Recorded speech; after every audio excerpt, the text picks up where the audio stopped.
Hello and welcome to the top 10 commanders of January.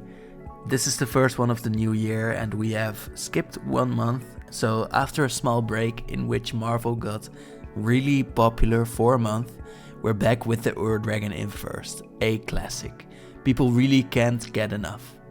This is the 9th time it returns and I think I will forget about him and other cards that return 10 times after the 10th time. Perhaps if there isn't a deck tag about a card that has returned 10 times, I'll do it that honor one more time. Or perhaps if you have another idea, you can tell me that too. For now, as we're doing different things with returning cards every time, let's go over its colors. That's a classic thing we really can't miss. For the Ur-Dragon it has 5 colors, so in this case I think it's slightly weird but also fun, because usually dragons are red, so they could have given the Ur-Dragon just red, but of course dragons are in all 5 colors. So this dragon can be fairy, it can be really big because it has green, maybe it has sort of intellect and that's why it got blue, and it has a form of community with its children, which might be its white mana, and then there's black mana because the Ur-Dragon is still there also for himself, I guess. But these are really primal things that it has, so it could also just mean that these colors represent an elemental power. So that's a short bit about it, but let's continue. This is the most popular one. It has increased by 2 places from the last time I checked, but there are more. Lathril, which climbed 5 places, returns for the 2nd time after a little bit. And after getting boosted up there through her new Foundations art, she stays here, which I think is really cool. Because usually cards that get new art don't really stay around that long. But as we didn't get too much content in the meantime, I think she got the chance to stay around. So let's talk a bit about what cards are good with her. Lathril is a classic, pure typo commander, I would say, where when she deals combat damage to a player, you create that many 1/1 elves. So you want cards that work with creating elves. Elven Ambush is great because it works with a lot of elves already on the battlefield and then gives you even more. And you can use those to tap to drain your opponents for 10 life. Other cards that are great with her are cards that of course strengthen all of your elves because you will be making a lot. There's also the opportunity of building your deck around untapping or tapping or having tapped creatures, because there is always a way to tap your elves. So cards like Harvest Season, which has an X on it, where X is the number of tapped creatures you control, and the X is actually really strong because you get to search your library for up to X basic lands. That means that you can ramp even more, and you love to do that in an elf deck. I think cards like Tyvar Kel, which help you untap elves or creatures, are really good here as well, because if you can make sure that you get to untap enough elves or creatures, you get to win on the spot, perhaps. But one thing that you can at least do is untap Lathril and use it again to tap another 10 elves, so you do need a lot of elves, but then you can make your opponents lose another 10 life, and now you're going really fast. But you were already kind of doing that at that point, weren't you? But I think building your deck around that tap ability is really what you should do in this case. So Lathril can be the one to stick it to the man, as they say. Next up is one that gets in there in the top 10 for the first time, which is a little bit weird, you could say, but it's Krenko Mob Boss, a really popular commander for a long time, but I hadn't been making these videos at that time. So just the first time. So why is he popular? I think right now because he got new art, but usually Krenko is really popular because you get to double your goblins. And people love playing goblins, and people love doubling things. So for just 4 mana, you can tap Krenko, 4 mana for a creature that you can tap, to create X 1/1 goblins, where X is the number of goblins you already controlled. So if you just have Krenko, you get 1 goblin, which isn't really that impressive. But if you have 10 goblins, you will get 10 goblins. And if you have 20 goblins after that, which might be feasible, you will get another 20 goblins. So I can't count that far, but definitely people who play Krenko can't either. So yeah, you don't need to. You just need the tokens and place a new token on top of them and you won't have to count them. Next up, Valgavoth. Valgavoth is returning for a bit, the 4th time actually. He did lose 2 spots, but he has been really popular from the start, so I think it is time to let him go a little bit. But perhaps Valgavoth can stay around. He is popular because of his Rakdos-ness and also being able to draw cards, which Rakdos really doesn't do that easily. Usually you will have to lose a bunch of life, but this time your opponents will lose life, so that's a change. And for the 4th time, we did this with some other characters. We will make a D&D character out of Valgavoth, and I don't think this time that we will make a player character. No, this should be an enemy, because Valgavoth will make for a very fun campaign. And Valgavoth would really be an extensive campaign, because you could make a chapter out of each of the 5 domains. But one thing you can also do, because of the shifting nature of Duskmourn, is that you can add random effects that will change the story around your players, with random effects that you could roll dice for, but you do need to prepare really well, because Valgavoth has as well, and you need to simulate that. So the players will have entered Duskmourn through rifts, so they can be from anywhere. This means that you can have players coming from multiple planes, they can have multiple roles on them as well, so you can really make a flavorful team of players that don't have anything to do with each other, even if they might be a little bit bad-sided. So in Duskmourn there will be a cult of Valgavoth, and I think the 5 domains will have their overlords. So there are multiple adventures that you can go through. And of course these overlords will have their own armies coming after you. So staying in one place will be really dangerous. Then for Valgavoth himself, he has the power of flight, of course, because he is a demon. So he will be able to fly 60 feet, which is a lot, but I think flavorful for such a big demon. He'll be able to heal with necrotic life gain damage to regain hit points equal to the damage. And Valgavoth can target a creature within 30 feet to drain their memories, sort of acting like making them fear him, forcing a wisdom saving throw dealing psychic damage and a penalty to intelligence saving checks. And he forces opponents to succeed on a wisdom saving throw, or they are compelled to sacrifice a valuable possession or suffer psychic damage when attacked, sort of the ward abilities that he often has. Next up is Sauron, here for the 2nd time.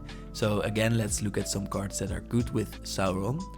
Sauron is a big Grixis commander that has multiple abilities that play into each other, and this is sort of simulating the way in which Sauron is taking control over the world.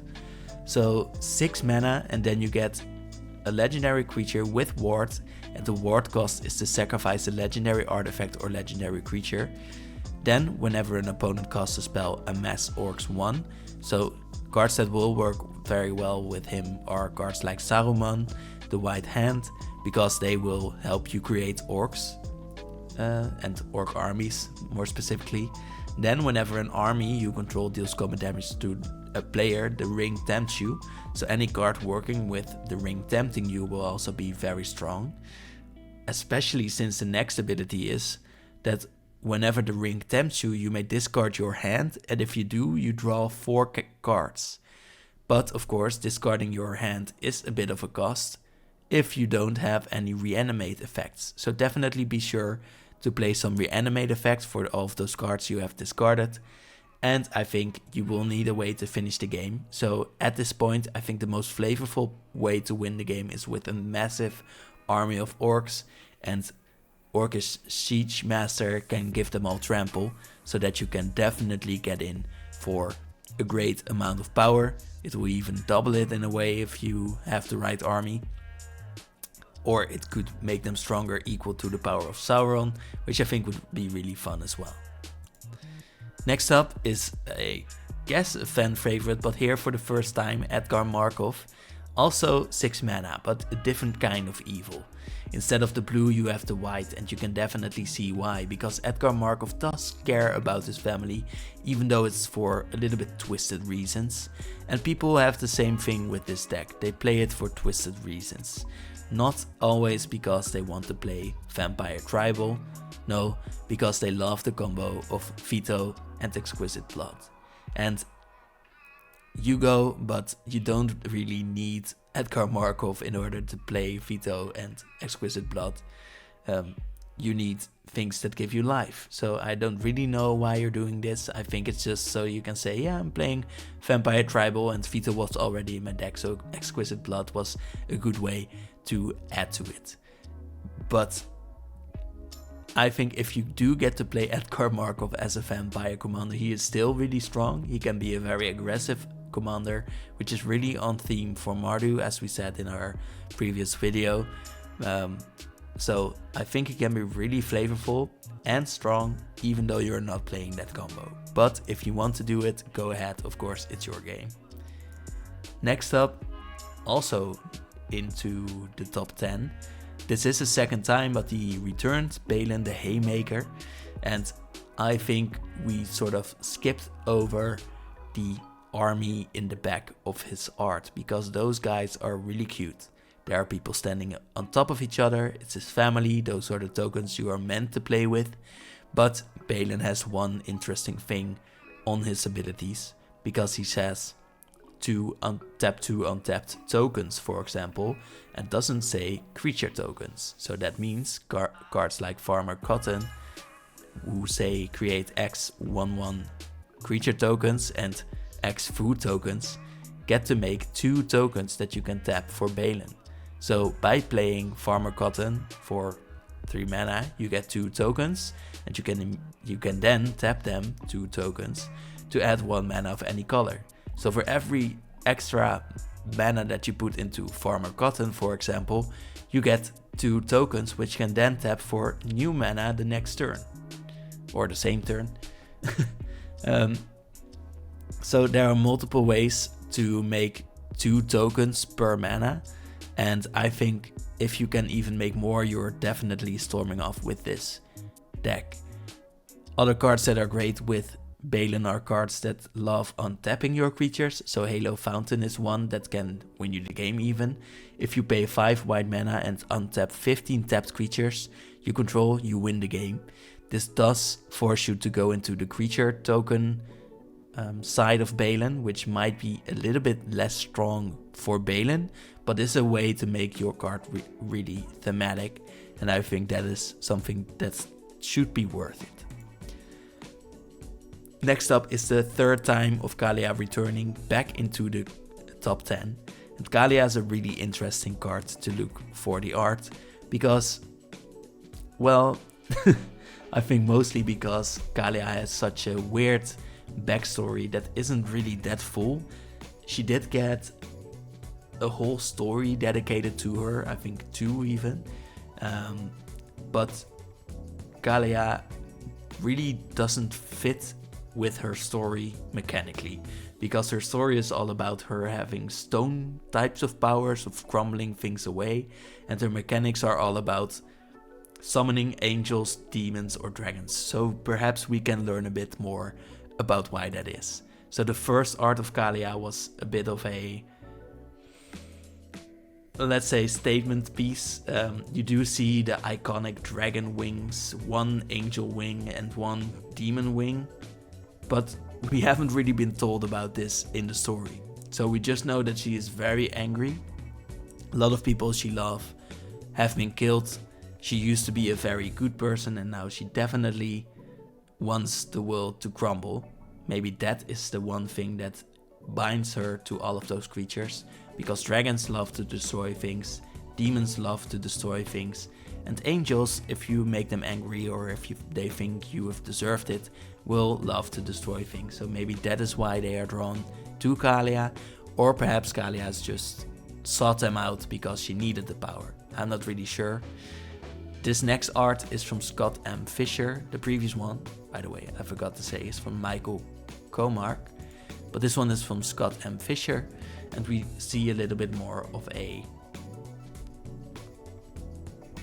artificial, maybe we should say, higher sort of art, because we are not just seeing Kaalia, we are seeing her as she is, as an essence, let's say. She sort of loses the demon wing, it seems. It's just a little bit of a darkened wing, and she is shown here as a sort of hero, it feels like, who stands there winningly. I think this art definitely shows you how it's really fun to see art pieces get turned into their digital forms. The art's by Justina Dura, just like Gideon, sort of. And in here we see her true rage. We see her sword, her staff, those are iconic, of course. And we definitely get the feel for how she got to this power. Because you can see the eyes in the staff, you can see the normal sword that she still wields, and you can see in the background all of the creatures that are following her. You see an angel, a dragon, a demon, and you definitely get the feeling that they are just following her because of what she is bringing to the field, perhaps. So she is bringing destruction, so that is why the dragon is following around. She is bringing a sort of anger, so that might be why the demons are following her around. And she still might have that little part of goodness inside of her, so perhaps that is why the angels are following her around, aside with the reason that they really love to see destruction secretly. And then this art from Livia Prima, which I think really shows you how there are multiple sides to this character, because she isn't just an angry being, she can be the calm before the storm as well.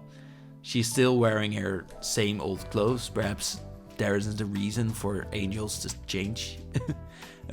But that also makes us think about how, if this is exactly how she wants to show off, then why is it exactly like this?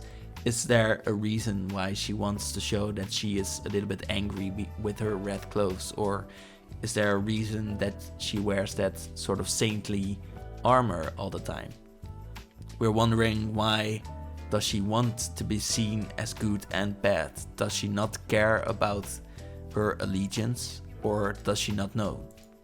And then there's this art from Jack Hughes, which really featured the red part even more. This is from that iconic type of art that we have seen multiple cards shine with. And I think this really shows her human side, and it does with all of those cards, even if they are not human at all, even if they are angels or slimes or whatever they might be. They show how they are looking ahead, they show how they face the future, and for Kaalia that is with a sort of determination and judgment for what she has seen and for what you might become.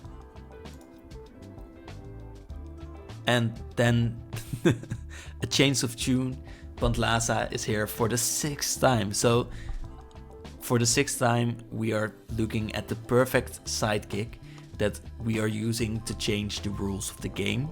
Because here we are sort of thinking about how would it be if you could play these cards aside from your commander as a sort of secondary commander. And these creatures don't have to be legendary, they just have to be creatures. So one thing that I think Pantlaza would really like is dinos with big toughness. So one thing you could do is cards like Earthshaker Dreadmaw, which you can play immediately after Pantlaza. So then you would get to draw cards for every dinosaur that you control, and you would get a massive discover for the 6 toughness that it has.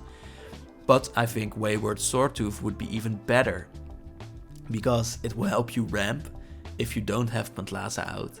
But if you already have Pantlaza out, it's just 3 mana to get 5 for your discover value. So that's really good as well. But I think thematically for your sidekicks you need a bit of a smaller creature, and these are both bigger, so they would make Pantlaza into a joke, because they would still follow Pantlaza, of course, because he's such a good commander. But I think I'm picking this guy, the Lathril Imitator. It's a small dinosaur, also 3 mana, but a little bit less toughness. But whenever it attacks, you may have it become a copy of another target dinosaur, and you don't really have to worry about imitating Pantlaza, because its name will be Lathril Imitator, and it will still have the ability, so you can really change it around into the dinosaurs that you need it to be. And if you already have those strong dinosaurs out on the field, I think Lathril Imitator is a really fun way to attack with changing dinosaurs. Whatever you need, it will be. And I think the thematic thing about it being such a tactical wonder, because it can imitate any dinosaur, scare other dinosaurs away, will be really appealing to Pantlaza as a tactical genius. And last but not least is Giada, which is a bit of a weird card, because again, she returns because of her new art from Foundations. And it's weird, I would say, because she hasn't been around for too long, 2-3 years maybe, and there are now 6 art pieces for the Font of Hope, which is a lot of art made for this one character. So she's really being pushed, and I think what they really want is for there to be an Angel Commander. Now, we had Lyra Dawnbringer already, but with Giada Font of Hope, I think they're really pushing it, because they want that to be the essence of Angels, perhaps. Or perhaps they know that White really needs the ramp, and they are forcing Giada because of that. But in any case, cards that work well with her, because she's such a typo commander, are Angels. And of course, Angels always work well with lifelink. So anything that works with life gain synergies or with Angels will go very well in this deck. So I think Lyra Dawnbringer should have been a really cool commander for this deck too. And I think there's definitely a choice to make. But as they are pushing Giada so much, perhaps they will focus more on her being the best commander for your deck. So let me know what you think about choosing between these two, and let me know about the ideas of what to do with cards that have returned 10 or more times, or perhaps if you'd like me to see me struggle with finding new ideas for those cards, then of course tell me as well. Perhaps I'll just go on and think of new things every time.